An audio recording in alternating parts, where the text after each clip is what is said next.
이제 그 미혹 관련 성서 정결에 관한 속죄일의 조사 심판의 원형인가에 대한 성서적 모순을 지금까지 말씀드렸다면, 이제 오늘 저는 여러분들에게 이제 또 조사 심판이 왜 생겨날 수밖에 없는가, 조사 심판이 있어야 되는 당위성을 설명하는 대단히 중요한 게 뭐냐면 이거예요. 성소의 핏부림이 죄의 전가인가 하는 이 일에 대한 것입니다. 저는 여러분들에게 아예 보십니다. 죄를 전가시키는 거냐, 주님의 부활에 연합하시는 거냐, 이걸 한번 따져보려고 합니다.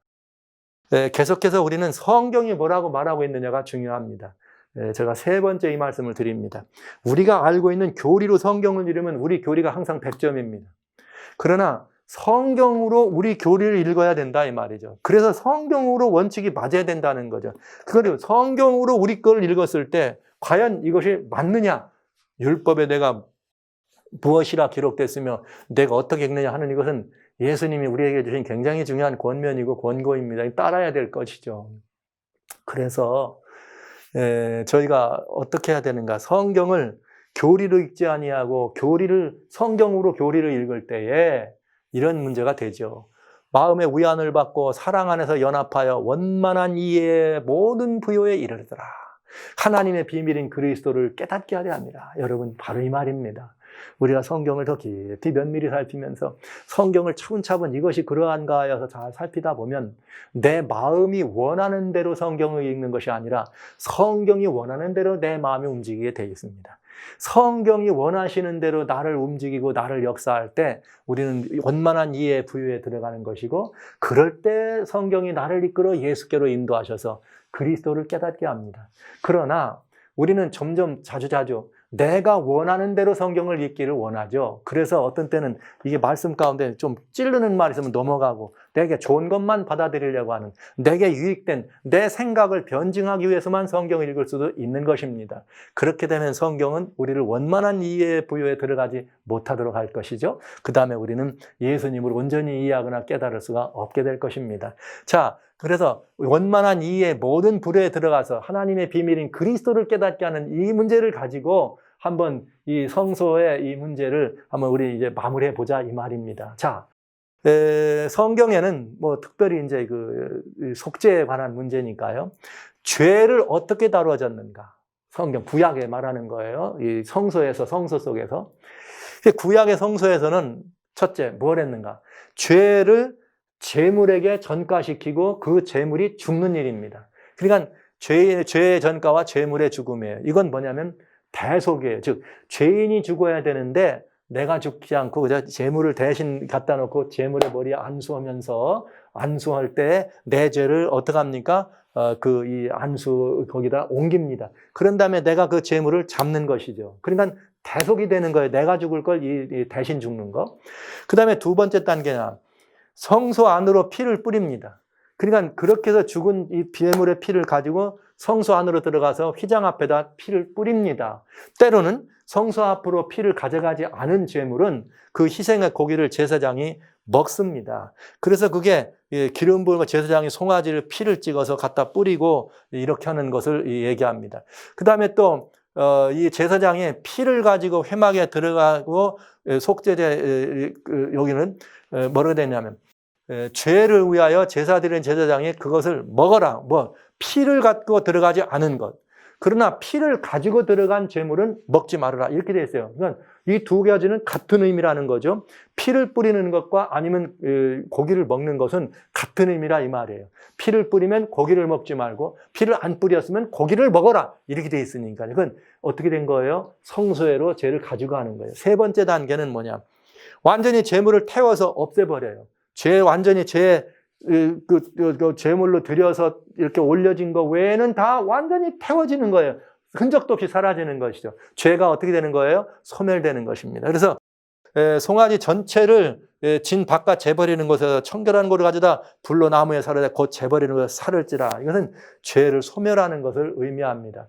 자, 그러면 이제 우리는 이 구약에 드려졌던 죄 문제를 다루는 문제는 상징이었다. 결국은 메시아 예수님께서 오셔서 그것을 완성시킬 것에 대한 예표였다. 그러면 이제 예수님 얘기는 과연 그 일을 이루셨는지를 봐야 되지 않겠어요?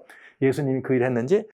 실제로 골로새 2장 16절로 17절에 그러므로 먹고 마시는 것과 절기나 월삭이나 안식일에 누구든지 너희를 편론하지 말게 하라. 이것들은 장래일의 그림자이나 몸은 그리스도 것이다. 여기 이거는 꼭 무슨 제사 문제만을 다룬 건 아니고요. 성소 안에 이루어졌던 모든 제사나 성소 안에 이루어졌던 모든 이 절기의 그 예식이죠. 이 모든 것들은 다 뭐다? 장래일의 그림자였다. 그러면 그림자는 실체가 있다는 뜻이죠. 그래서 그 그림자인데 실체는 누구를 가리켰느냐? 예수님이다. 그래서 예수님의 것이었다. 모든 상징은. 그래서 갈라디아서에는 4장에 이 사도 바울 사도가 말씀하시기를 이 모든 것들은 말이죠. 장차 올 것의 그림자인데 약속의 자손이 오시기까지 이렇게 되어 있어요. 즉 예수님이 오시기까지만 유효한 것이고 예수님이 몸이었기 때문에 그렇다 이 말. 그럼 이제 예수님이 죄의 문제를 어떻게 해결하셨는가? 자, 보시죠. 예수님에게 죄가 어떻게 돼야 돼요? 우리 죄가 전가돼야죠. 그죠? 그런 다음에 예수님이 어떻게 되는 거예요? 우리를 위해 대신 대속의 죽음을 죽으셔야 됩니다. 과연 그런 일은 일어났는가 하는 거죠. 일어났을까요? 여러분, 예수님이 이 땅에 오실 때 요한이 그랬어요. 보라, 세상 죄를 지고 한 하나님의 어린 양이다. 그랬는데 예수님은 세상 죄를 지고 한단 말, 우리 죄를 대신 짊어진단 말이죠. 근데 이게 성서를 연구하는 분들이 한 가지, 죄를 짊어지고 간다 그러면 계속 짊어진다고 이게 그 뜻이 아니고, 죄를 짊어졌단 말은 죄를 그냥 죽어주신다는 뜻이에요. 그걸 예수님이 마가복음 10장 45절에 말씀하시기를 내가 온 것은 섬김을 받으려 한 것이 아니라 오히려 사람들을 섬기려 하고 많은 사람들 너희 모두를 위해서 뭐 한 거예요? 내 목숨을 뭐 하려고? 대속물로 주려 함이라. 내가 대신 죽으러 왔다. 예수님이 직접 말씀하셨어요. 내가 대신 죽으러 왔다. 그리고 실제 예수님께서 돌아가셨을 때는 어떤 일이 벌어졌는가? 지상성소에서 두 번째 하는 일은 죄를 가지고 그 피를 가지고 성소 안에 들어가서 휘장 앞에 뿌리는 것이었는데 예수님께서는 직접 대속의 제물로 돌아가신 다음에 어떤 일을 하셨는가? 부활하시죠. 부활하시고 승천하십니다. 승천하셔서 무슨 일이 벌어지는가? 이게 우리 주님은 우리를 범죄함을 위하여 내어줌이 되고 또한 우리를 의롭다 하심을 위하여 살아나셨느니라. 예수님이 우리의 의롭다함을 향하여 살아나시고 그 다음에 주님께서는 무슨 일을 했는가? 이렇게 여기 창조에 속하지 아니한 크고 온전한 장막으로 말미암아 염소와 송아지의 피로 아니하고 오직 자기 피로 영원한 속죄를 위하여 단번에 성소로 들어가셨느니라. 그러니까 예수님께서도 성소로 들어가셨어요. 예수님께서 성소로 들어가셨어요. 그러니까 이 구약에 얘기하고 있는 이 모든 제사를 드리면서 그 일을 경영하신 그 일이 온전히 주님 안에서 이루어졌다고 하는 것을 우리는 알게 됩니다. 여기 성소로 단번에 들어가셨다. 그런 다음에 무슨 일이 벌어지는가? 재물을 완전히 소멸시켜버리고 태워버립니다. 근데 예수님께서 뭐라고 말씀하셨는가 하면 이 말을 죄를 위한 짐승의 피는 대제사장이 가지고 성소로 들어가고 육체는 영문 밖에서 불사른다. 그것처럼 예수님도 어떻게 했다? 피로써 자기 백성을 거룩히 하려고 성문 밖에서 고단을 받았다. 이 말씀은 무슨 말이냐? 피는 성소로 데려갔고 나머지 남은 흔적들은 다 제거한 것처럼 예수님께서 이제 이 땅에서 완전히 돌아가셨어요. 돌아가시고 예수님 부활하였습니다. 그러면서 그 돌아가실 때 예수님이 영문 밖에서 돌아가셔서 무덤 속에 들어가십니다. 그거를 보면은 그걸 통해서 무덤 속에 안장되셨다는 말은 완전히 죄를 영문 밖에서 불사른 거와 마찬가지이다. 이 말을 우리는 볼 수가 있는 거죠. 그런 다음에 하나가 더 있어요. 십자가에 돌아가실 때에 무슨 일을 했는가? 우리를 거스리고 우리를 대적하는 의문에 쓴 증서를 도말하였다. 이 말은 죄의 빈문서예요. 죄의 삭신 사망을 예수님이 십자가에 돌아가시기 전까지는 아직도 죄로 말미암아 그 죄의 삭신 사망을 죽은 사람은 아무도 없습니다. 그러나 예수님께서 우리 모든 인류를 대신해서 죄의 삭신 사망을 돌아가심으로 말미암아 우리를 거스리는 의문의 승저를 도말하신 것이죠. 그래서 그동안 사단이 예수님을 향하여 죽는다더니 예를 들면요, 빚쟁이였지. 예수님은 빚쟁이. 무슨 빚? 사망의 빚을 인류를 대신해 져야 될. 그런데 예수님이 실제 돌아가심으로 말미암아 어떻게 하는 거예요? 더 이상 사단이 그 말을 할 수 있는 일을 없게 된 거죠. 그래서 죄의 모든 권세, 죄의 삭은 사망인데 죄의 주권자였던 이 사단이 먹었으면 죽어야지 권리 주장을 했지만 예수님이 돌아가심으로 말미암아 더 이상 죄에 대한 권리 주장을 할 수가 없게 된 것입니다. 그래서 십자가에서 승리하셨느니라. 죄를 어떻게 된 거예요? 도말한 거죠. 죄를 완전히 어떻게 한 거예요? 무장 해제시킨 거죠. 이게 이제 그 말을 설명하는 것입니다. 자, 이렇게 해서 죄를 다루는 방법을 한번 이 주님의 길을 보면은 죄의 전과 대속의 죽음, 죄짐을 지고 대신 돌아가셨습니다. 그 다음에 주님은 성소에 피를 뿌린 것과 같이 부활하시고 승천하셨습니다. 그 다음에 세 번째, 죄의 잔재를 불태워서 죄의 분문서를 영문박 십자가에서 영원히 못 박아 버리셨다. 예수님께서는 그 제사의 모든 이 형편에 드려졌던 일들을 다 이게 완성하신 분인 것을 우리는 볼 수가 있게 되겠습니다. 그래서 이제 이 예수님과 성경의 이야기가 성취됐다는 걸 볼 수가 있고요. 그럼 조사 심판에는 죄를 어떻게 다루나 한번 보시죠. 자, 1단계 죄의 전과와 대속의 죽음, 조사 심판의 이해입니다. 죄를 뉘우치는 죄는 날마다 그의 재물을 성막문으로 가지고 와서 희생제물의 머리에 자기 손을 얹었다. 그의 죄를 고백함으로 죄는 상징적으로 자기 자신에게서 흠없는 희생제물로 옮겨졌다. 그런 다음에 짐승은 죽임을 당하였다. 맞죠? 죄가 제물에게, 희생제물, 예수님을 상징하는 제물에게 옮겨지고 죄가 전가되고 그 다음에 제물은 죽었습니다. 대속의 주물입니다. 그 다음에 두 번째 단계는 뭐냐? 죄인이 빼앗긴 생명을 나타내는 피, 곧 죄인의 생명을 대신하는 그 희생제물의 피는 제사장으로 말미암아 성소로 옮겨져서 휘장 앞에 뿌려졌는데 휘장 너머에는 죄인이 범한 율법을 넣어둔 법궤가 있었다. 이러한 의식들을 통하여 죄는 피를 통하여 상징적으로 성소에 옮겨졌다. 또 어떤 경우는 피를 성소로 가져가지 않고 제사장이 그 고기만을 먹었다. 이 의식들은 다 같이 죄가 회개한 자에서 성소로 옮겨지는 것을 상징했다. 이것입니다. 그러니까 성경에는 휘장 앞으로 죄를 뿌렸다, 제사장이 먹어라 이렇게 돼 있지, 그랬는데 그 피가 죄를 전가시켰다 이런 의미는 없다. 그러나 조사심판은 그걸 뭐라고 표현했다? 이 사람의 죄가 죽고 난 다음에도 여전히 성소 안으로 가져가서 죄가 어떻게 됐다? 옮겨졌다. 이렇게 표현한다는 것이죠. 그러니까 약간 차이가 발생하기 시작합니다. 그 다음에 상징적 의식에서는 죄를 회개하고 고백함으로 하나님께 나온 사람들, 그들의 죄가 속죄제물을 피하여 성소로 옮겨진 자들만이 대속죄일의 봉사에 참여할 수 있었다. 그러니까 매일 드리는 제사에서 죄가 옮겨졌다는 말이 사실입니다. 그럼 그 옮겨진 사람들만을 다뤘다. 그러니까 그 옮겨진 사람들을 용서하는 그 시즌이 속죄일이다 이 말이에요. 그래서 마찬가지로 대속죄와 조사심판의 나라는 하나님의 백성이라고 공언하는 사람들만의 사건만을 다루게 된다. 이렇게 돼 있는 것입니다. 그러니까 이제 이 죄가 거기에 뿌려져서 들어갈 때에 이 죄가 전가됐는데 그거는 자기가 자기 죄를 고백한 그 개인의 죄만을 거기로 옮겨졌고 그것을 통해서 조사심판을 통해서 그 말하자면 속죄한 회개한 사람들의 죄만을 정결하게 한다 이렇게 표현되어 있는 것이죠. 그럼 이제 살짝 비교해 볼게요. 성경과 예수님은 뭐라고 하셨는가? 1단계 죄를 희생제물에 전가하는 것 마찬가지로 예수님이 우리들의 속죄제물로 대속의 죽음으로 돌아가셨습니다. 제2단계는 성소로 피를 뿌립니다. 예수님은 부활하셔서 성소로 들어가십니다. 3단계는 성경과 봤을 때는 대속죄일 때, 속죄일 때 일어나는 일은 이 속죄일 날 잡은 양을 통해서 온 이스라엘의 이런 그 죄를 어떻게 하는 거예요? 용서하고 정결하게 하고 도말하는 일입니다. 증언에는 뭐라고 되는가? 죄의 전과 죽음은 같습니다. 두 번째, 성소로 피를 뿌리는 의식을 성소로 죄를 옮기는 것으로 봤습니다. 그렇기 때문에 세 번째 단계, 회개한 사람들, 그 사람들만 조사심판으로 정결하게 된다. 그 사람들의 죄만을 제거하는 날이다. 이렇게 돼 있다는 거죠. 그러니까 어디서부터냐? 2단계부터 의미상에 약간 성경에는 이것이 무엇을 의미한다라는 말을 나타나지 않았어요. 조사심판은 성소로 죄를 옮긴다고 했습니다. 그래서 성경에는 마지막 때 대속죄일 때는 모든 이스라엘 백성들의 모든 죄를 다 한꺼번에 도말하는 일이 벌어집니다.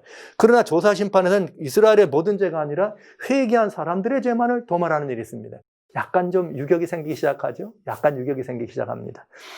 근데 여러분, 이제부터 이 문제를 이제 잘 살펴볼 필요가 있는데요.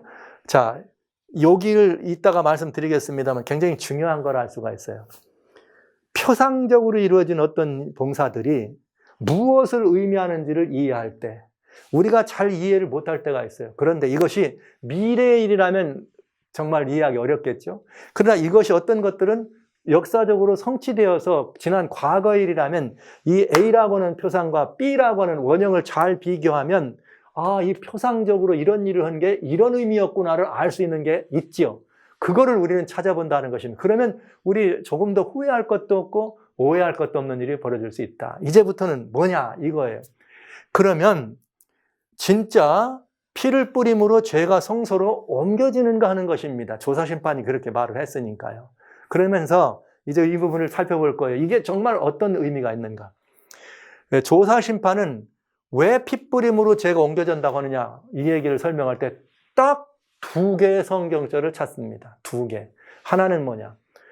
안수로 죄가 전가된다는 거죠. 그 안수로 전가된다는 말을 레위기 16장 21절에 아사셀을 위한 염소에게 이스라엘의 모든 죄를 머리에 손을 얹고 안수해서 거기에 죄를 얹어가지고 내보낸다. 그러니까 죄를 어떻게 한 거예요? 전가시켰다. 이런 뜻입니다. 그래서 이 안수에서 그 모든 일을 하는 것은 죄를 전가시키는 것을 의미한다. 이렇게 되어 있습니다. 근데 이제 이렇게 해서 아사셀이 죄를 지고 짊어가죠. 그러니까 아사셀이 계속 짊어지고 간 것처럼 계속해서 어떤 의미예요? 예수께로 우리의 죄가 전가되면 죄님이 계속해서 우리 죄를 뭐하고 다닌다는 거 짊어진다는 그런 의미라 이거죠. 그러나 여기에 죄를 안수한 건 분명하지만 이 아사셀은 예수님의 예표는 아니에요. 아시는 바대로. 그리고 여기는 또한 이 실제 이것이 우리 재석의 제물이 되려면 죽어야 돼. 안 죽었어. 그러니까 안 죽지 않고 살았다면은 그 옮겨진 죄가 그를 가져가는 것이 분명하지만 죽었으면 그 죄는 죽음으로 어떻게 되는 거예요? 끝나야 되는 것이죠. 이제 이런 부분을 우리는 좀 볼 수가 있다는 것이죠. 그래서 아사셀을 위한 염소에게 죄를 한 것이 죄를 전가하신 것인가? 어때요? 전가시킨 거 맞아요. 전가시킨 거 맞아요. 그러면 이제 이 전가시킨 건 맞다. 그러나 아사셀은 예수님의 상징이 아닌 것처럼 죽지 않았기 때문에 계속 그 진죄를 어떻게 한다? 지고 간다. 자, 그 다음에 이제 요거 꼭 기억해 주시고요. 두 번째, 제사장의 제물을 먹는 것이 제물을 짊어진 거다. 이렇게 표현했어요. 거기에 또 딱 한 성경이 있어요. 그건 뭐냐?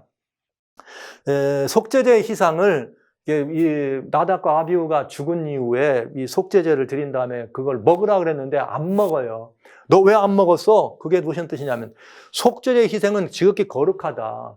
너희가 어찌하여 거룩한 것을 먹지 않았냐? 이는 너희로 회중의 죄를 담당하여 그들을 위하여 여호와 앞에 속하게 하려고 너희에게 주신 것이라. 그 피를 성소에 들여오지 않았으니까 죄육은 너희가 명한 것을 먹었어야 된다.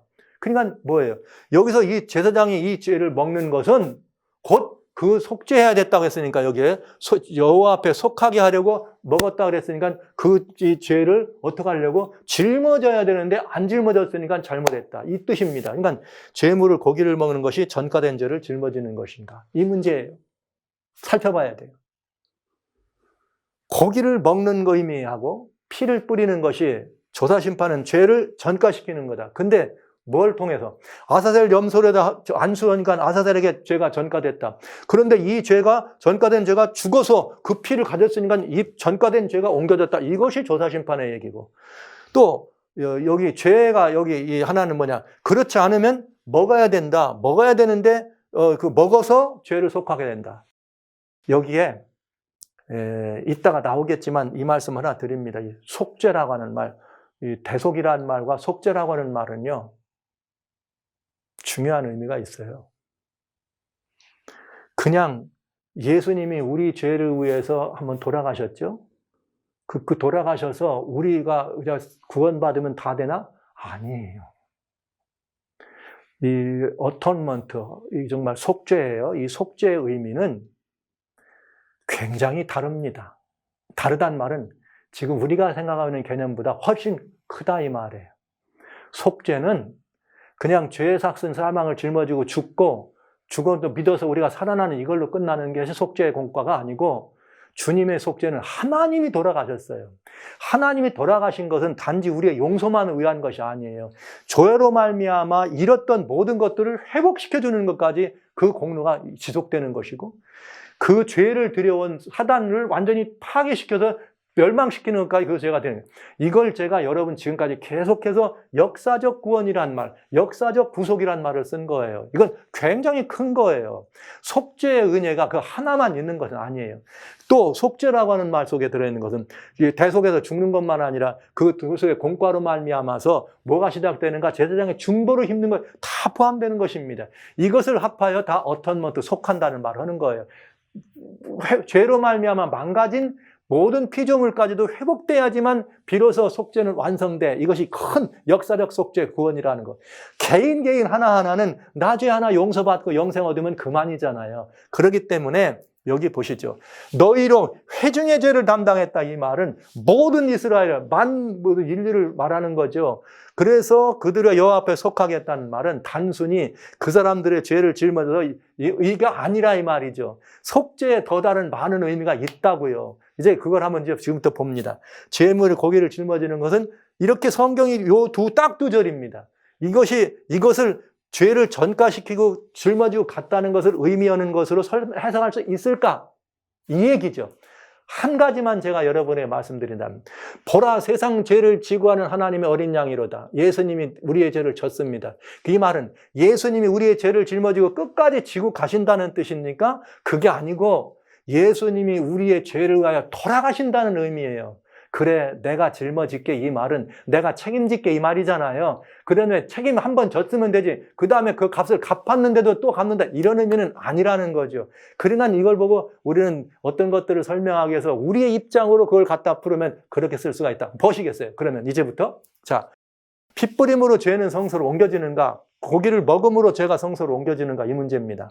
자, 생각해 볼 문제가 있어요. 생각해 볼까요? 성경적으로. 자, 한번 보시죠. 용서받은 죄에 대해서 한번 생각해 보세요. 죄의 삭은 사망입니다. 그러니까 사망은 한번 갚고 나면 그 다음에는 바로 뭐가 와요? 영생이 오게 돼 있어요. 사망의 값을 갚으면. 그 다음에 또 뭐가 있느냐? 우리 하나님께서는 동의서에서 먼 것처럼 우리 죄가를 우리에서 멀리 옮기신다. 주님이 속죄하시면 우리 죄를 끝내버려. 그래서 히브리서에서 뭐라 했는가? 내가 저희 죄를 다시는 기억지 않으신다. 이 말은 무슨 말이에요? 예수님이 돌아가시면 어쩌죠? 제물로 죽으면 속죄한 거예요. 제물로 죽어서 내 죄값을 갚으면 다시는 기억하지 않는다. 그러니까 죄는 죄값을 갚으면 없어지는 거죠. 죄는 죄값을 지불하면 끝장나는 거예요. 내가 무슨 벌금을 죄를 됐으면 벌금을 내면 그 죄로부터 해방되는 거와 마찬가지입니다. 지금 그 얘기를 하는 거예요. 그래서 예수님이 내가 저희 죄와 저희 불법을 다시는 뭐 하지 않는다? 기억하지 않는다. 이게 뭐예요? 돌아가셨으면 그걸로 다 갚았는데 왜 이걸 가지고 다시 또 끌고 가야 되느냐? 이 말이잖아요. 이 부분에 대한 이야기를 제가 말씀드리는 것이고, 그 다음에 대속의 죽음과 죄인들의 관계다. 이 말은 뭐냐? 예수님이 우리를 위해 대신 돌아가십니다. 그 다음에 예수님이나 우리나 그 죽었는데 그 죄가 우리하고 어떤 영향을 끼치나 한번 보시죠. 로마서 6장 말씀이에요. 6장 6절로. 우리 알거니와 옛사람이 예수와 함께 십자가에 못 박혔다. 즉 대속이란 뭐냐? 예수님이 돌아가실 때 나도 뭐 하는 거예요? 죽는 것이에요. 여러분, 대속의 의미는 사실은 죽이려고 필요한 게 아니라 살리려고 필요한 거예요. 살게 하려고. 죽일 것 같으면 대속 왜 필요합니까? 그냥 죄값으로 죽으면 되지. 예수님이 우리 죄를 위해 대신 돌아가신 것은 우리를 뭐 하려고? 살게 하려고. 그래서 예수님이 돌아가실 때에 우리도 함께 뭐한 거와 마찬가지로 죽은 것으로 간주해서 우리의 죄값을 어떻게 했단 말이에요? 예수님이 돌아가시면서 다 갚음으로 우리의 죄값은 갚았다. 이 말씀입니다. 그러면 이제 어떻게 되느냐? 우리가 그렇게 갚았기 때문에 다시는 죄에 종노릇하지 말라면 죄에 끌려서 내 죄가 아직도 용서받지 못한 죄가 있어가지고 죄의 삭신 사망 때문에 종노릇하지 말라 이 말이에요. 그런 다음에 뭐라고 말했나? 죽은 자가 죄에서 벗어나 의롭다함을 얻었으며 이 이유는 예수님이 부활하셨어요. 부활하실 때에 예수님은 어떻게 된 거예요? 이제는 죄에서 벗어나 의롭다함을 얻은. 그러니까 주님은 부활하실 때 죄를 짊어지고 부활하시는 것이 아니라 이 말이죠. 그래서 우리가 그리스도와 함께 죽었으면 그와 함께 산다. 죄 없이 의롭다 하심을 얻었으니까 죄가 없어야 의롭지 않습니까? 그러니까 대속의 의미는 우리의 모든 죄를 위해서 대신 죽고 우리는 뭐 하게 하려고? 살게 하려고. 그래서 주의 부활하 죽은 자 가운데 사셨기 때문에 다시 죽지 아니하고 사망이 다시 그를 주장하지 못할 줄을 아니로라. 한 번 죽었으니까 죄가 우리를 다시는 어떻게 하지 못한다. 이제 주장하지 못한다 이 말입니다. 그래서 대속의 죽음이라는 것은 죄인들을 뭐하게 하는 거다? 살게 하는 거다. 예수님이 우리를 의롭다게 해서 부활하신 것처럼 우리는 예수님 돌아가심으로 말미암아 나도 죽은 거다. 죽었으니까 죄로부터 완전히 해방되고 의롭게 됐다 이 말이죠. 그러니까 더 이상 죄를 뭐 할 필요가 없다? 종로로 될 필요가 없다는 거예요. 그런데 내 죄가 아직도 남아있다고 하면 종로로 든다 이 말이죠. 내 죄가 지금 뿌렸더니 아직도 거기 남아있어. 그럼 난 부활한 거 아니에요. 아직도 여전히 그 죄가 나를 주관하고 종로로 든다는 거. 성경하고 안 맞는 말이라 이 말이죠. 그런데 더 중요한 건 이것입니다. 실제 성경에서 피 뿌리는 게 뭘 의미했느냐? 성경의 답이에요. 보시죠. 자, 아까 제가 피 뿌리는 거하고 고기 먹는 거 두 가지 딱 있다 그랬죠. 전간다는 그런 표현으로는. 그거 뭐 오해할 수 있다 하더라도 이게 더 많은 부분을 보시겠어요. 레위기 8장에 보면 모세가 속죄자의 송아지를 끌어오니 아론과 아들이 속죄자 머리에 안수하며, 그쵸? 머리에 안수했어요. 자기의 모든 얹었어요. 그랬더니 모세가 잡고 피를 취하여 죽었어요. 그 다음에 피를 취했어요. 그런 다음에 이 피를 발라가지고 갖고 들어가서 다 했더니 피를 뽑았더니 단을 어떻게 되더라? 깨끗하게 되더라. 여러분, 피를 뿌렸더니 단이 어떻게 하더라? 거룩하게 되더라. 그럼 이게 내 죄가 옮겨진 피예요? 아니면 어떤 다른 의미 같아요? 충분히 다른 의미라고 생각하지 않으십니까? 성경은 성소에 피를 뿌리는 것이 정결하게 하는 것으로, 죄가 전가됐다고 하지 않고, 죄가 전가됐다는 말은 조사심판이 만든 말이고 상징적으로 옮겨져서 만든 말이고, 성경은 피를 뿌렸더니 거룩하게 되더라, 피를 뿌렸더니 정하게 되더라, 이렇게 설명되어 있어요. 자, 보시죠. 출애굽 29장에 사람들도 마찬가지예요. 죄인이에요. 죄인에다가 죄된 오른손 여기에다가 오른손, 왼손, 귓불이, 오른뿔, 발꼬리 했더니 피를 뿌렸더니 옷과 아들들의 옷이 어떻게 하리라? 거룩하리라. 사람만이 아니라 뭐마저도, 어떤 성소에 쓰는 기명이나 물건마저도 어떻게 되더라? 거룩하더라. 문둥병자도 어떻게 됩니까? 저 산새를 잡아서 그 피를 뿌리면 어떻게 돼요? 뿌리면 어떻게 돼요? 병자도 거룩하게 돼. 정결하게 받아. 여러분, 그러니까 성경은 핏뿌림을 뭐로부터? 죄로부터 정결하게 되는 것으로 간주한다 이 말이죠. 성경은 피 뿌려서 피가 그걸 전가시킨다는 표현은 한 군데도 없어요. 오히려 피를 뿌림으로 뭐가 된다? 정결하게 된다고 말하고 있다. 그러니 이건 굉장히 중요한 이 성경과의 유격 아닙니까? 모순 아닙니까? 사도 바울은 뭘 하겠는가? 이렇게 해석했어요. 염소와 황소의 피하며 암송아지의 피채로 부정한 자에게 뿌려 그 육체를 정결하게 하거든. 봐요. 피를 뿌린 것으로도 뭐예요? 정결하게 된다는 거예요. 죄가 전가된 피가 어떻게 우리를 정결하게 할 수 있습니까? 안 되잖아요. 하거든, 보시죠. 율법을 조차 거의 모든 물건이 피로써 정결하게 되나니 피 흘림이 없은즉 사함이 없느니라. 그러니까 피를 뿌렸다는 말은 용서받았죠. 모든 죄로부터 해방됐다는 것을 의미하는 것이에요. 죽으면, 그러니까 죄물의 머리에 안수할 때 죄는 전가되고, 그래 죽으면 이제는 그 죄로부터 뭐가 됐다는 거예요? 해방됐다. 여러분, 모든 피는 누구에게 속했는가? 성경대로는 하나님께 속했습니다. 죽었어요. 죄값으로 죽은 것입니다. 그런데 누가 돌아가셨느냐? 하나님이 돌아가셨어요. 하나님의 아들 예수님이. 그 모든 죄값을 치렀어요. 그런 다음에 이제 우리는 어떻게 된 거예요? 예수님이 죽으심처럼 죽고 우리는 뭐 해야 돼? 부활한다 이 말이죠. 의로운 사람이란 말이죠. 거룩하게 됐단 말이죠. 이 얼마나 놀라운 이 성경의 우리의 보증이고 이 확증입니까, 여러분? 자, 피를 뿌리지 않으면 그 다음엔 뭘 해야 되는가? 제물을 먹어야 돼. 자, 속죄 제물 자체도 여러분 보시죠. 어떤 것이냐? 그들을 위임하여 그들을 거룩하게 하는 데 쓰는 것은 그들은 먹되 타인은 이거 속죄물인 말이 아니라 거제물이고 드려진 모든 속죄물로 드려졌던 거 먹으라고 하는 그거는 거룩하게 하는 데 쓰여진다 그랬어요. 제사장이 먹으면 그들을 거룩하게 하는 데 쓰여진다고. 그러니까 거제물도 거룩하게 하는 거예요. 피를 먹는 것만 아니라, 피를 뿌리는 것만 아니라 고기를 먹는 것도 거룩하게 하는 데 쓰여졌다 이 말이죠. 죄를 전가시키는 게 아니고 거룩하게 하는 데 쓰여졌다고. 성경은 이렇게 얘기하네. 죄물을 먹는 것도 피 뿌린 것 같은 의미라고. 여러분, 우리가 지금 성경을 어떻게 이해하고 있는 거예요? 머리에 안수하는 것은 전가시키는 것 맞다. 성경도 그렇게 얘기하잖아요.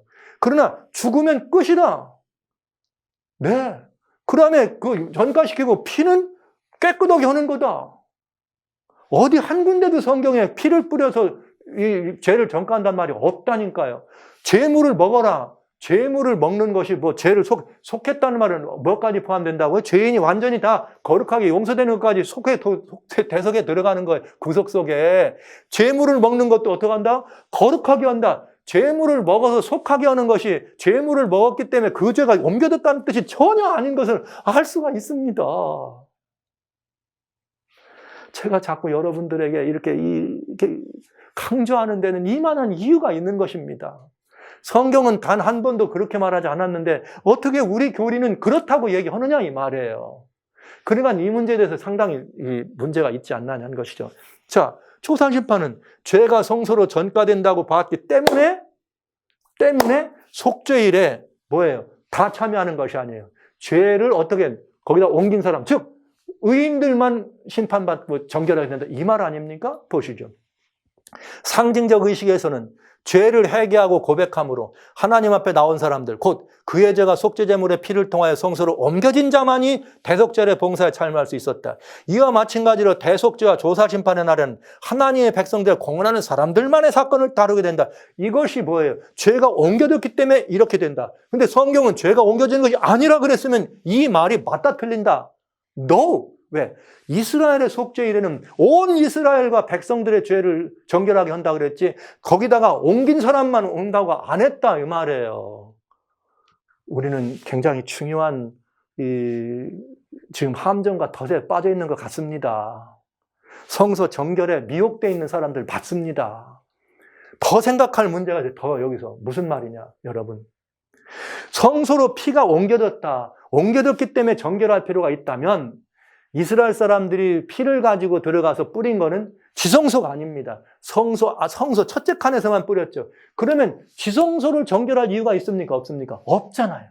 그러나 속죄일에는 어디부터 정결하게? 지성소부터. 그래서 곧 이스라엘 자손의 부정과 그 범한 모든 죄를 인하여 이스라엘 모든 사람들이죠. 이스라엘 자손과 그 범한 모든 죄를 위하여 우리의 죄를 옮긴 사람들만이 아닙니다. 그 모든 죄를 위하여 지성소를 위하여 속죄하고 그들의 부정한 중에 있는 회막을 위하여 그같이 할 것이요. 성소나 지성소가 더러워지는 것은 피를 뿌려서가 아니고요. 죄를 범했기 때문에 그래요. 죄를 범했기 때문에. 그래서 성경에 늘 이스라엘이 범죄하면 성소가 그렇게 돼 있습니다. 죄를 범했기 때문에. 조사심판과 성경의 차이점이 있어요. 이스라엘의 모든 죄라 그랬어요. 성소로 옮겨진 사람들만의 죄가 아닙니다. 지성소는 왜요? 피를 가져가지 않았는데 왜 정결해야 합니까? 범죄한 사람들의 피였다, 회개한 사람 피라면 지성소 안까지 뿌리지도 않았는데 거기는 왜 정결해야 되냐 이 말이죠. 그래도 조사심판 좋죠? 옳죠? 성경이 이렇게 돼 있어도 그 말이 더 좋죠? 옳고. 우리가 미혹돼 있어요. 성경이 너무나 분명하잖아. 이스라엘 모든 죄를 용서한다고, 부정한 중에서 용서한다고. 성소로 옮겨진 사람들의 죄가 아니라고 해.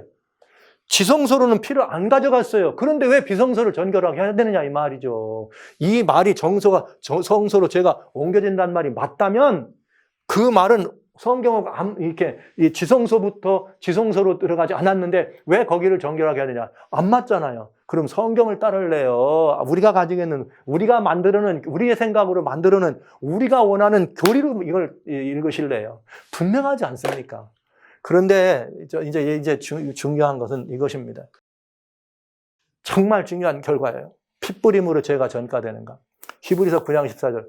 하물며 영원하신 성령으로 말미암아 흠없는 자기를 하나님께 드린 그리스도의 피가 어찌 너의 양심으로 죽은 행실에서 깨끗하게 하고 살아계신 하나님을 섬기게 하지 못하겠느냐? 주님이 죽으셨으면 그 죽으심으로 충분히 우리는 어떻게 된 거예요? 모든 것으로부터 사함받고 정하게 된 것입니다. 아직도 우리의 뭐가 옮겨져 가지고 그것이 다 제거될 때까지 이제 사도 바울 때 아니 지금 우리는 조사심판 시대에 살고 있는 사람이고 바울 시대 그 성도들에게 얘기한 것이에요. 지금 우리는 어떻게 해야 돼? 그 성도들도 다 데려다가 지금 심판해야 안 됩니까? 그 사람들이 조사심판 알았더라면 맨날 멀었어. 이게 아니지. 어느 날 심판 끝난 다음에 이렇게 할 거라고 생각해야 될 거 아니에요. 바울은 그래 말 안 했습니다. 예수님이 그래 죽었으니까 지금 죽은 행실에서 깨끗하게 살아계신 하나님을 섬기게 못하겠느냐? 할 수 있다는 말입니다. 예, 핏부림으로 죄가 성소로 옮겨지는가? 성경적 결론은 핏부림으로 죄가 전따되는 것이 아닙니다. 성경은 전가된 죄가 없어지기를 기다리라고 말하지 않습니다. 왜요? 보시다시피 지금 우리는 어떻게 된다? 깨끗한 양심으로 모든 것으로 하나님을 섬길 수 있다고 말씀하십니다. 자, 이제 우리는 이런 문제가 남아요. 핏부림으로 죄가 성소로 옮겨지는 것이 아니었다. 그러면 도대체 핏부리는 의식은 아까 정결한다 그랬는데 단순히 정결한다고 하는 의미만 있는가? 굉장히 중요한 의미를 지금부터 봐야 합니다. 자, 핏부림의 의미를 보기 위해서는 구속이라고 하는 총체적 의미를 한번 더 보시는 게 좋겠습니다. 구속에는 최소한 기본적인 5가지 요소가 포함됩니다. 그건 뭐냐? 대속제물이 필요해요. 즉 말하면 나를 대신해 죽을, 죄인을 대신해 죽을 제물이 필요해요. 그 다음에는 대속, 실제 제물만 있어는 안 되고 그 제물이 죽어야 돼요. 그런 다음에 그 죽은 다음에 그 모든 죄로부터 뭘 받아요? 죽어야지만 용서를 받아요. 그 다음에 용서만 받는 것이 아니야. 모든 구속에는 나는 그렇게 됐지만은 실제 이제는 더 진짜 여기까지는 개인의 구속으로 해결될 수 있어요. 여기까지는 용서받으면 끝났으니까, 사망 끝났으니까. 그러나 죄는 어떻게 되는가? 하나님은 죄도 다루셔야 되는 거예요. 죄는 심판을 받아서 소멸시키셔야 돼. 거기서 끝나냐? 아니에요. 모든 죄로 말미암아 망가진 것까지 어떻게 회복하고 새롭게 해야 돼. 이게 구속이에요. 이것이 총체적 구속이고 역사적 구속의 시작입니다. 역사적 구속의 마감입니다. 그러니까 구속은 개인적인 구속, 구원의 경륜과 역사적 구속의 경륜의 차이가 있다는 말을 그래서 여러 번 계속 드리는 거예요. 이것만 이해해도 구속의 이치를 완전히 이해할 수 있습니다. 나 개인은 내가 죽을 죄를 대신해 예수님 돌아가셨다. 나 예수님 영접했다. 죄 용서 받았다. 됐지. 뭐 받으면 돼요? 성령으로 임해서 하나님 뜻대로 살면 나는 끝나. 영원히 용서, 한 번 구원은 영원한 용서냐? 예수 진짜 믿어보세요. 막 살아지나? 안 살아요. 진짜로 예수님 만난 사람 절대로 막 못 삽니다. 어디 나가서 죄 안 짓습니다. 쥐라 그래도 안 짓고. 그럼에도 불구하고 의도적으로 아담도 그랬듯이 예수님 떠날 수 있죠. 그건 죽는, 다시는 속죄할 제사가 없나니. 완벽합니다. 제가 영원한 구속이 있다는 말씀을 드리는 거 아니에요. 그러나 실질적으로 만나면 그 말이 맞다 그래도 정말 맞다 그래도 괜찮을 만큼 막 살진 않는다. 그런데도 막 살았다 죽는 사람 있다 이 말이죠. 결국은 어디까지 와야 되는가? 재창조. 그래서 만물을 새롭게 하노라 했기 때문에 로마서 8장에 모든 피조물이 썩어짐의 종로로 돼서 해방되는 것을 탄식하며 기다린다고 한 것입니다. 이것이 죄의 영향이죠. 이것이 총체적 구속이에요. 그리고 요 1번부터 3번까지는 대속, 개인적 구원과 관계가 있다면 1번부터 여기 나머지 5번까지는 역사적 구원이에요. 총체적 구원을 설명한다. 그러니까 여러분 이 안에 다 있죠. 세상 죄를 져가는 어린 양 예수님 계셨고 예수님이 모든 사람을 대신해 죽으셨고 그 다음에 죄의 사신 사망을 끝났기 때문에 하나님의 은사인 영생을 우리는 얻어서 영원한 영소의 사람이 된 것이죠. 부활의 사람이 된 것이죠. 그 다음에 세상 임금이 심판을 받았다. 예수님 돌아가실 분명히 말씀하셨어요. 그리고 마지막에 만물을 새롭게 하노라. 이렇게 해서 총체적 구속의 의미는 시작되고 끝납니다. 그런데 그 가운데서 총체적 구속이 이루어지는데 그 총체적 구속의 핵심은 어디에 들었냐? 대속이라는 것이에요. 대속이 없이는 그 일이 이루어지잖아. 그럼 그 대속의 핵심은 뭐냐? 대속의 핵심은 또 3가지가 있다. 물론 제가 심판은 일부러 빼요. 죽음이라는 거죠. 여기 죽음은 뭘 말하느냐? 사실은 대속의 죽음인데 죽음 자체가 심판이에요. 죄에 대한 심판이 죽음이기 때문에. 그러나 대속죄물이 죽어져야 돼. 그런데 우리는 어떻게 되느냐? 개인적이죠. 대속. 옛사람이 예수와 함께 십자가에 못 박혀 죽는 것이에요. 예수와 함께, 즉 대속죄물인 예수님이 죽으심이 우리의 죽음으로 그렇게 전가된다 이 말이죠. 그런 다음에 그냥 죽으면 끝나는 거 아니죠. 대속의 의미는 살리는 데 있어요. 살아나야 돼. 그래서 여기 부활인데 이게 뭐냐? 또한 그의 부활을 본받아 연합한 자가 되리라. 여러분 대단히 중요한 일이 여기 나오기 시작합니다. 죽었으면 죽는 게 아니고 우리는 그 부활에 연합해야 돼. 그런데 나는 실제 죽지 않았는데 부활에 연합하는 상징이 있어야 될 거 아닙니까? 부활에 연합하는 상징. 그래서 제가 아까 말씀드렸죠. 표상적인 것에 이해가 잘 안 될 때는 성취된 원형이 있으면 비교해보면 답이 있다고. 이 말입니다. 피를 뿌려서 거룩하게 한다 그러는데 도대체 피를 뿌려서 거룩한다면 이 도대체 피의 의미가 뭐냐? 여러분 금방 살펴볼 수 있다 이거죠. 그 다음에 하나가 뭐냐? 중보. 예수의 피를 힘입어 성소에 들어갈 담력을 얻었다. 여러분 지금 뭔가 답이 나오지 않아요? 희생제물의 피는 곧 누구의 피예요? 예수님의 피예요. 왜 예수님의 피를 의미하는 이 피를 내가 아니고 예수님의 피예요. 그 예수님의 피를 의미하는 그 피를 성소에 뿌렸는데 무슨 죄가 전가됩니까? 어디로 들어가는데? 성소로 들어가 담력을 얻는다. 자, 이게 대속의 핵심이에요. 살게 하시는. 우리가 죽으시고 우리를 부활시키고 우리가 중보하시고. 이게 정말 중요한 핵심입니다. 구원의 완성을 가져다주고 도모하는 것이죠. 그러면 주님의 보혈의 의미 이제부터 봅니다. 피, 도대체 이 피가 뭘 의미하는가? 주님의 보혈의 의미는 뭐냐면 이는 너에게 명하신데 언약의 피라. 이게 뭐냐? 여러분 히브리서에 이렇게 돼 있어요.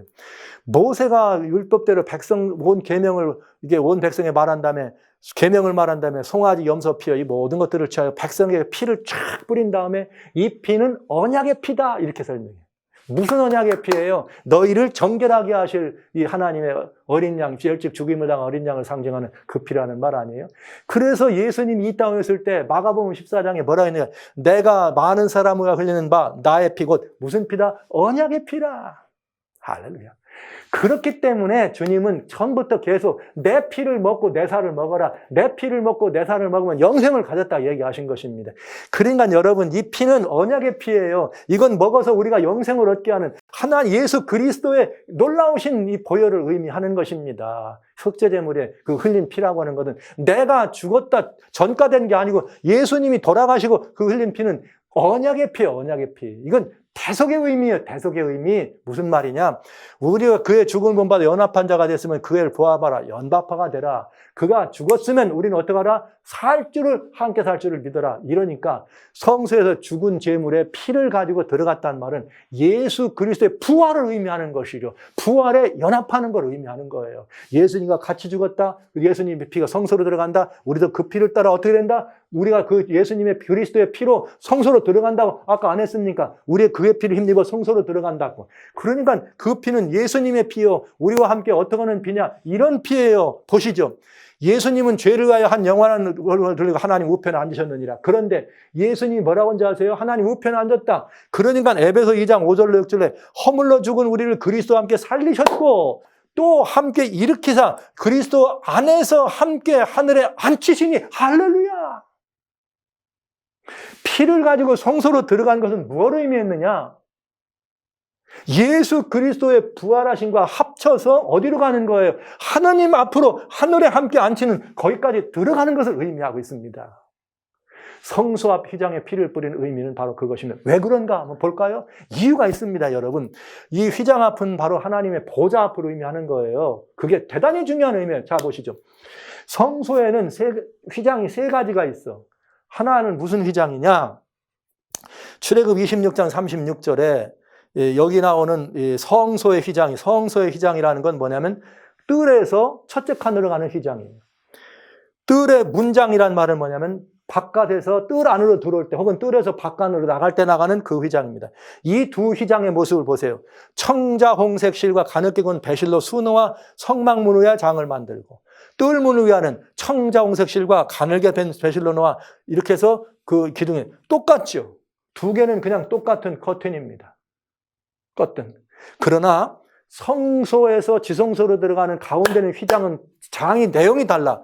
출애굽 26장 31절에 청자홍색 실과 가늘게 꼰 배실에다가 하나가 더 들어가요. 그 위에 그룹들을 공개히 수놓아라. 그룹이 뭡니까? 보좌를 둘러싼 하나님의 생물 아닙니까, 여러분? 그러니까 성소 중앙에 있는 휘장은 곧 이 성소의 휘장은 예수님의 뭐라? 육체니라. 히브리서 10장에 주님 19절로 20절에 그 휘장으로 난 길을 말씀하시며 육체라 말씀하였습니다. 그러면서 그룹들이 있다는 말은 신성을 의미하는 거죠. 예수님이 어디에 이 그룹이라는 말은 하나님의 보좌를 둘러쓴 천사들을 말하는 거예요. 그러니까 이 휘장 앞에다 뿌렸다는 말은 하나님의 보좌 앞으로 들어갔다는 뜻이에요. 그래서 예수님을 따라서 함께 하늘에 앉혔다고 말씀하신 거 아닙니까, 여러분? 성소로 피를 가져갔다고 하는 것은 이 엄청난 의미를 우리한테 질러주는 거예요. 그래서 그건 뭐냐? 우리를 하나님의 보좌 앞으로 나오라는 걸 설명해 주는 거예요. 그래서 우리가 예수의 피를 힘입어, 예수의 피를 힘입어. 예수의 피가 어디 있었어요? 제물이 죽었으니까 피가 있는 거 아니에요. 그 피는 언약의 피를 의미하는 거예요. 언약의 피. 우리의 죄를 짊어지고 전가시키는 피가 아니고 언약의 피예요. 그 피를 가질 때 담력을 얻어서 어디로 들어간다? 휘장 가운데 들어간다. 왜? 휘장은 누구라 그래? 보좌를 의미한다 그랬잖아요. 예수님의 육체를 상징하고 예수님의 신성의 의미를, 예수님의 신성이 머무시는 보좌를 의미하는 거죠. 그래서 우리는 어디까지 갈 수 있다? 이 소망이 있어서 견고하게 휘장 안으로 들어간다. 누구와 마찬가지니까 예수님하고 죽었으니까 예수 부활에 합동돼서 예수님 가시는 데까지 따라간다 이 말이에요. 이 말은 참된 복음입니다. 이것이 기독교의 전수의 복음의 진수입니다. 죽으신 예수님과 합하여 죽고 부활하신 예수님과 합해서 부활해서 피를 가지고 성소 휘장 앞에 그룹 선사가 둘러있는 휘장 앞에 뿌린 그것처럼 우리는 예수님과 함께 합동해서 어떻게 한다? 함께 주님의 보좌 앞으로 올라간다. 주님은 계속해서 우리를 예수와 함께 일으켜서 하늘에 앉혔다고 안 하십니까? 왜 이 놀라운 아름다운 복음이 있고 이 복음을 가지고 사는 게 그리스도인입니다. 이것이 이렇게 사는 사람들이 어떻게 막 살 수가 있고 이렇게 사는 사람들이 어떻게 막 살 수가 있어요? No, 아닙니다. 여러분, no, 아닙니다. 우리는 그렇게 될 수 없습니다. 그래서 이것이 참된 복음이에요. 성소에 피를 가지고 들어갔다는 말은 주님의 부활에 참여하라는 초청입니다. No, 초청이 아닙니다. 의무입니다. 그런데 이 어마어마한 의무와 어마어마한 초청을 저버리고 죄가 거기를 전가돼서 언젠가는 내가 용서받을 때를 기다릴 거다. No! 이것이 좋으세요? 이것은 좋으냐 나쁘냐의 문제가 아닙니다. 옳으냐 그르냐의 문제인 것입니다. 성경은 우리들에게 분명히 그 피는 언약의 피라고 설명해주고 있습니다. 구약에서는 피를 뿌려서 정결하게 한다. 왜 이 피를 뿌렸더니 정결하게 돼? 도대체 이 피가 뭐냐? 이 피에 대한 설명을 신약에서 해주지 않습니까? 그건 언약의 피다. 모두를 위해 흘렸던. 그리고 그 언약의 피는 뭐다? 우리로 하여금 어떻게 하는 거다? 안으로 들어가서 예수님과 함께 참여하는 거다. 그러면 여러분, 고기를 먹는 문제도 금방 해결이 되게 돼 있어요. 고기를 먹는 문제도 우리는 뭘 가지고 있었는가? 제사장이 그 고기를 먹잖아요. 그게 거룩하게 한다고 그랬어요. 그럼 피와 마찬가지라고 그랬습니다. 안 들어갔기 때문에. 그건 뭐야? 예수님과 우리가 어떻게 되는 거야? 하나 되는 것을 말해. 그래서 우리가 예수 안에 하나님, 예수가 우리 안에 있는 경험을 하는 거 아닙니까? 여러분, 이 어마어마한 거예요. 제가 이 복음이 너무 안타까워서, 이 복음이 너무 아까워서 여러분 이렇게 그냥 열을 내네요, 정말. 한편으로는 분하기도 하고, 이 미혹하는 사단에 의해서 미혹된 우리 성도님들의 이 순수한 심령 속에 미혹된 것 때문에 분하기도 하고요. 이 어마어마한 복음을 모르고 그냥 우리가 그냥 심판받는다고 생각하고 살아가는 이 모습 때문에 안타깝기도 하고요. 답답합니다. 성경하고 내용이 전혀 다릅니다. 그럼 우리는 뭘 선택해야 할까요? 성도 여러분, 생각할 문제가 있습니다. 우리가 너무 조사심판에 익숙해 있어요. 그러다 보니까 어떻게든 이게 옳기를 바래. 이게 무슨 신앙이에요? 오기신앙이에요. 내가 지금까지 이렇게 믿었으니까 여전히 앞으로도 이렇게 믿을 거야 하는 오기신앙. 누가 그랬는가? 유대인들이 그랬어요. 예수님을 그래 거절한 거 아닙니까? 조사심판에 익숙한 우리들은 이래도 또 질문하죠. 뭐라고냐? 우리 고백한 죄가 예수님께 옮겨지는 거 아니야? 이미 십자가에서 우리를 다 용서했다고 그렇게 얘기해도 옮겨지는 거 아니냐고. 그래갖고 어떻게 해요? 지금 믿는 사람이 죄 용서한다면 다 예수님께로 올라가서 예수님이 갖고 있다가 조사심판 때 해결하는 거. 이렇게 우리는 배웠고 가르쳤고 지금도 그래 믿고 있잖아요. 그 말은 무슨 말이에요? 십자가에서 예수님이 돌아가실 때, 과거까지는 용서하고 현재까지는 용서하고 미래의 죄는 용서가 안 됐다고 생각하는 거 아닙니까? 여러분, 그렇지 않습니까? 미래의 죄가 용서가 안 됐다면 미래의 죄를 위해서는 어떻게 속죄해야 됩니까? 또 예수님 돌아가셔야 합니까? 아니잖아요. 십자가에서 모든 것들을 예수님 돌아가실 때는 우리는 잊지도 않았어. 태어나지도 않고. 그런데 내가 이 시간에 모든 역사적 흐름 속에서 지금까지도 보혈의 공로가 은혜롭게 진행되어 내려온다면 우리는 모두는 다 용서된 그리스도인이 분명합니다. 주인님은 죄인의 죄를 짊어지고 부활하는 것 아닌가. 이것도 조사심판이 좋으니까 하는 거 아니에요. 자꾸 따라가고 싶어서. 주님이 그러신가 하면 성경을 한번 보시죠. 속죄를 위해서 더 이상의 제사는 없다. 그러니까 과거와 현재까지만이 아니라 미래의 죄도 용서했다는 뜻입니다. 자, 보시죠. 그러면 그가 세상을 창조할 때 자주 고난을 받아야 돼. 여기까지는 용서했는데 다음 것 용서가 안 됐으니까 그때를 또 고난 받아야 돼. 그렇지 않다. 이제는 자기를 단번에 제사를 드려 죄를 없게 하려고 세상 끝에다. 지난번에 말씀드려 죄를 없게 한다는 말은 죄가 없어지는 방법은 죄를 용서한다. 그 다음에 용서하고 또 뭐 해야 돼? 기억지도 않아야 없어진다. 그러니까 세상 끝에 예수님 십자가, 이건 초림이라 말씀드렸습니다. 그러니까 단번에 제사드려 죄를 없게 하신다 그랬으니까 우리의 모든 죄, 과거나 현재나 미래 모든 죄를 죄인이 단번에 용서하신 것입니다. 어떤 분이 그런 말씀하시는 거 들었어요. 그렇지만 우리에게 죄성이 있어가지고 다 용서받았는데 나도 모르는 사이에 죄성 때문에 또 기울어서 죄가 있대. 그래서 이 죄성 때문에 지어낸 이걸 위해서 예수님이 마지막 속죄를 하는 것이 조사심판이야. 마치 믿음 좋은 분들이 죄성을 이겨야 된다는 걸 말하는 것 같지만 그건 지독한 거짓말이에요. 미혹이에요. 왠지 아세요? 구속의 이치를 몰라도 너무 모르는 얘기. 그런데 우리 성도는 그거 조금 맞다 하더라. 왜 그런지 알아요? 조사심판이 좋으니까. 죄성이 남아있기 때문에 그걸 용서해서 조사심판이 필요합니까? 천부당 만부당. 이유가 있어요. 왠지 아세요? 제가 질문하겠습니다. 죄성이 뭡니까, 여러분? 죄성은 죄입니까, 아닙니까? 죄성도 죄입니다. 그러면 예수 그리스도의 십자가에서 올라가실 때 모든 죄를 용서하셨으면 뭐도 용서하셔야 돼? 죄성도 용서하셔야 돼. 죄성을 용서받지 않으면 죄성이 남아있는 채로 어떻게 돼야 되는 거예요? 하늘에 갑니까? 아니잖아요. 이 모든 것들을 갚아야 돼요. 죄성도 죄인 것입니다. 그래야 모든 구속이 이루어지는 것입니다. 죄성은 남겨놓고 용서받아요? 그래서 언젠가 우리는 죄성 따라가다 또 죄를 져요? 그래서 또 대속이 필요합니까? 예수님을 2번 못 박는 얘기하고 똑같은 일이죠. 성경은 그런 일은 없다 그랬습니다. 죄성도 죄입니다, 여러분. 그러니까 십자가에서 용서는 죄성마저도 다 합쳐야 온전한 용서. 그래야 돼요. 왠지 아세요? 이분들은 뭘 원하느냐?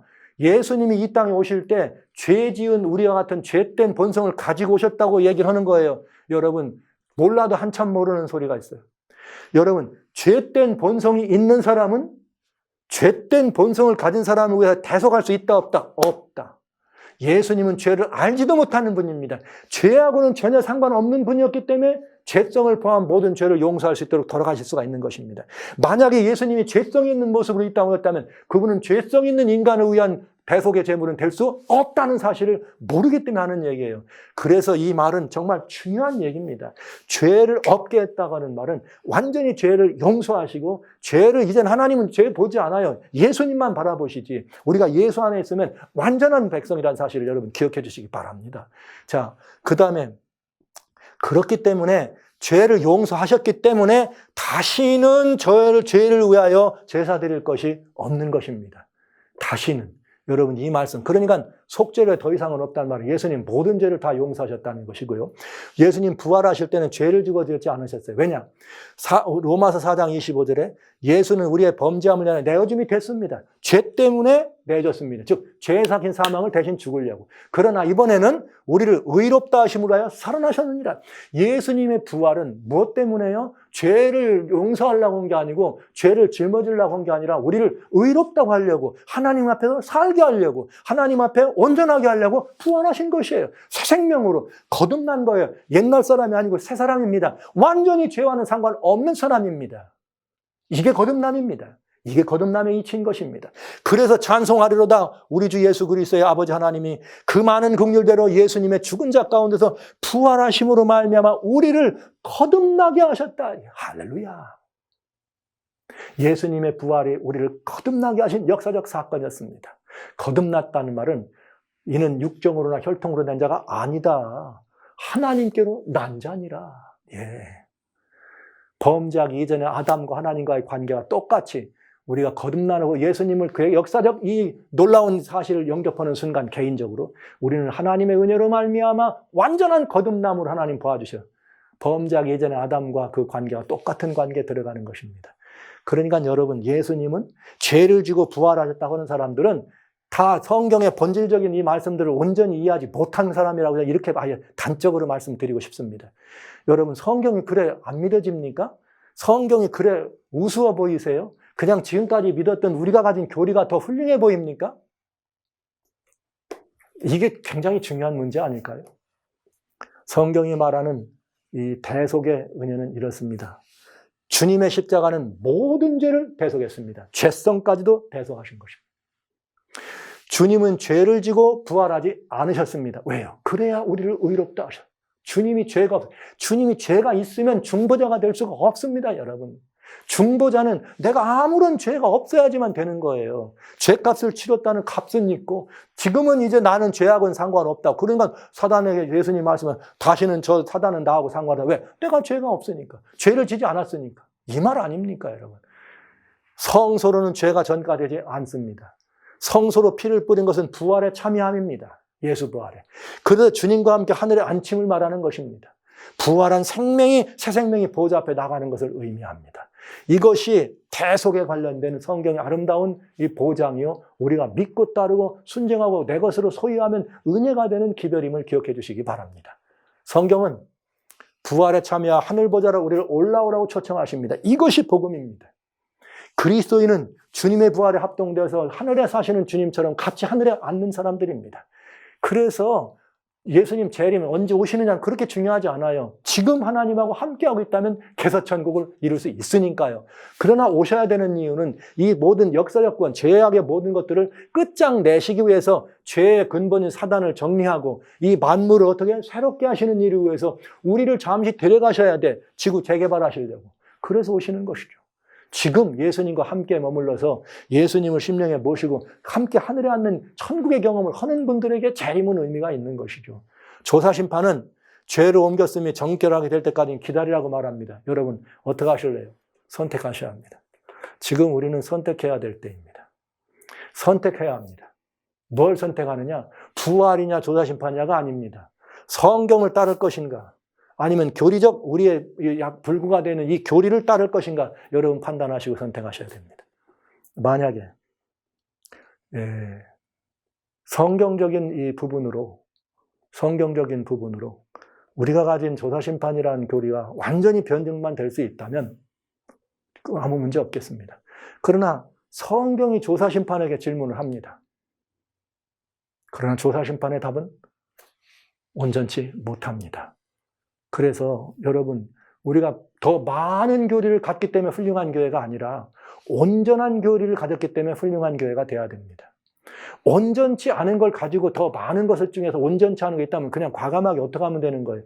그냥 수정하면 되는 것이에요. 왜 구원의 공과에서 더 은혜롭게 더 우리를 경건하게 살 수 있는 방법이 성경에 얼마든지 주어졌는데 그것이 왜 우리들에게 더 유익된다고 생각하시는지 전 잘 모르겠습니다. 그건 마치 지금까지 믿어온 대로 믿겠다는 오기와 마찬가지 생각이 드네요. 선택해야 합니다. 선택해야 합니다. 교리를 따를 것인가 성경을 따를 것인가. 저는 많이 아픕니다, 여러분, 이 말씀을 드리기가. 여러분들에게 이 가르침을 그저 처음부터 말씀드리지 못한 것에 대해서 정말 마음에 부담스럽고 정말 송구함이 있어요. 그러나 몇 번 말씀드렸습니다만 우리가 가진 것들을 아꼈기 때문에 우리가 가진 모든 것들에 대한 사랑 때문에 예절을 지켜오느라고 침묵했습니다. 그러나 지금 주님 오실 때가 심히 가까워서 이제 돌아보니까 안식일이라고 하는 이 놀라운 사실을 우리가 증거하는 이것이 인류의 희망인데 우리가 안식일을 전하면 사람들이 듣지 않네요. 왜 안 듣나 했더니 이단이래. 왜 이단인가 봤더니 조사심판 때문에 그렇대요. 그러면 이제는 조사심판 때문에 우리의 사명을 감당하지 못한다면 조사심판이 뭔지를 여러분에게 말씀드려야 되겠다. 그래서 개개인에게는 이 영향을 안 받지만 교회 자체가 다른 데로서 그런 영향을 받으니 교단적으로 교회적으로 이 문제를 해결해야 안 되겠습니까? 그래서 저는 이 문제에 대해서 여러분에게 말씀드리고 성경이 이렇게 말하고 있다는 것을 하나씩 여러분에게 말씀드리는 것입니다. 조사심판이 말하는 것과 성경이 말하는 이런 유격이 있다고 이 간극을 어떻게 여러분이 조화롭게 만들 것인가. 만약에 이것이 성경적으로 다리가 있을 수 있다면 얼마든지 할 수 있습니다. 그러나 성경으로 이 모든 부분에 답을 내릴 수 없다면 우리는 과감하게 정리해도 문제는 누가 책임해요? 하나님 책임지시면 되는 거예요. 여러분 어떤 성서진리도 애매하고 모호해서 막 신학적으로 어마어마한 걸 연구해야지만 이해할 수 있는 건 성경 하나도 없어요. 100% 성경으로 다 되어 있고 그런 건 없습니다. 성경이 신학자들만 막 죽어라고 언어 연구하고 이래서만 이해될 수 있는 글이라면 이거 우리들에게 어떻게 복음으로 증거되겠습니까, 여러분? 그렇지 않잖아요. 그냥 성경으로만 충분히 될 수 있는, 그래서 저는 여러분들에게 성경을 따르시도록 여러분들에게 이 시간 강력한 말씀을 드립니다. 저는 우리 지갑 탄 배가 지금 다시스로 가고 있는 것은 아닌가. 다시스로 가고 있다고 생각합니다. 이제 저는 조사심판이 성경에 있는 여러 그 성소진리와 제사법과 관련된 것이기 때문에 여기까지 조사심판과 성소진리에 관한 부분을 말씀드립니다. 이제 이 다음 시간부터는 이제 우리가 가지고 있는 조사심판이 가지고 있는 이 성소진리 외에 성소진리가 아닌 다른 우리의 예언과 우리의 다른 이런 부분들과 조사심판과 유격된 부분을 또 말씀드릴 거예요. 제가 일일이 말씀드리겠습니다. 그래서 저도 또 100점짜리는 아니니까 제가 성경에 있는 말씀을 드리는 것뿐이고 판단은 여러분이 하시고 선택은 여러분이 하십시오. 저는 옳고 그름을 말씀드릴 것이지 좋고 나쁜 걸 말씀드릴 수는 없습니다. 그래서 여러분들이 판단하시기를 바라고요. 배가 다시스로 가고 있다면 둘 중에 하나입니다. 배 방향을 돌려서 니느웨를 향해 가든가 아니면 어떻게 하면 돼요? 요나처럼 빠져서 물에 던져지든지 그런 고통을 받아야 되겠죠. 저는 저희 재림교회가 이 역사의 마지막 시대에 희망이 되기 위해서 빨리 이 문제를 좀 여러분들이 잘 깨우쳐서 복음으로 더 예수께로, 더 예수님께로 피를 뿌려서 이렇게 아니라 그 피와 그 예수님의 피를 힘입어서 성경대로 예수의 피를 힘입어 성소 안으로 들어가느니라. 성경에 그래서 피를 갖고 들어가고 뿌린다고 안 합니까? 그게 분명한 게 있는데도 불구하고 우리는 성경에 없는 표현으로 죄를 전가시켰다. 그래서 또 전가된 사람의 죄만을 다루는 시간이 필요하다. 이건 성경하고는 전혀 다른 이야기거든요. 그래서 이 말씀을 드릴 수밖에 없다는 심정을 좀 여러분 이해해 주시고, 기본적으로 조사심판이 좋으신 분들 믿으세요. 그러나 그러신다 그래서 제가 여러분들의 마음에 어떤 분란을 일으키고 교회를 전혀 그런 거 아닙니다.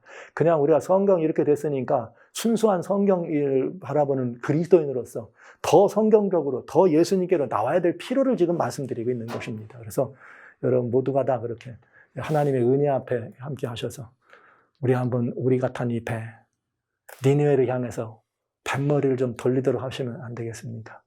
여러분 모두 그 일에 참여해 주시길 주의로 축원합니다.